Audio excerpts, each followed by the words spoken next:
बिस्मिल्लाहिर्रहमानिर्रहीम। दua-e-qunoot।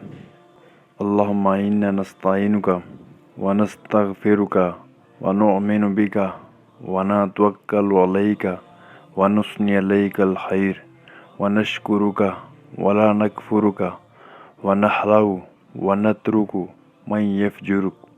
अल्लाहुम्मा इय्याका नअबुदु व लका नुसल्ली व नसजुदु व इलैका व नसआ व नाफिदु व नरजू व रहमतका व नख्शा अज़ाबका इन्ना अज़ाबका बिलकुफ़ार मुल्हिक।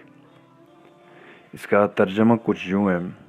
इलाही, हम तुझसे मदद चाहते हैं और तुझसे माफ़ी मांगते हैं और तुझ पर ईमान लाते हैं और तुझ पर भरोसा रखते हैं और तेरी बहुत अच्छी तारीफ़ करते हैं और तेरा शुक्र अदा करते हैं और तेरी नाशुक्री नहीं करते और अलग करते हैं और छोड़ते हैं उस शख्स को जो तुम्हारी नाफरमानी करे। इलाही, हम तेरी इबादत करते हैं और तेरे ही लिए नमाज पढ़ते हैं और सजदा करते हैं और तेरी ही तरफ दौड़ते और खिदमत के लिए हाज़िर होते हैं और तेरी रहमत की उम्मीदवार हैं और तेरे अज़ाब से डरते हैं। बेशक तेरा अज़ाब काफिरों को मिलने वाला है। एक दफ़ा फिर तिलावत करते हैं दुआ-ए-qunoot। अल्लाहुम्मा इन्ना नस्तईनुका व नस्तगफिरुका व नुअमिनु बिका व नतवक्कलु अलैका व नुस्नी अलैकल खैर व नशकुरुका व ला नकफुरुका व नहलउ व नतरुकु मन यफजुरुक।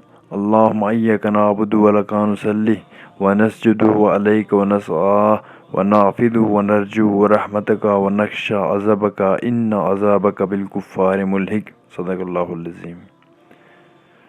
दोस्तों, ये थी आज की वीडियो। आज हमने सीखा है दुआ-ए-qunoot पढ़ना तर्जमे के साथ, और ये हर मुसलमान को याद होनी चाहिए क्योंकि ये इशा की नमाज में भी इस्तेमाल होती है। हम इसको उस नमाज में भी पढ़ते हैं, तो इसलिए ये लाजमी है कि हर मुसलमान इसको याद करे।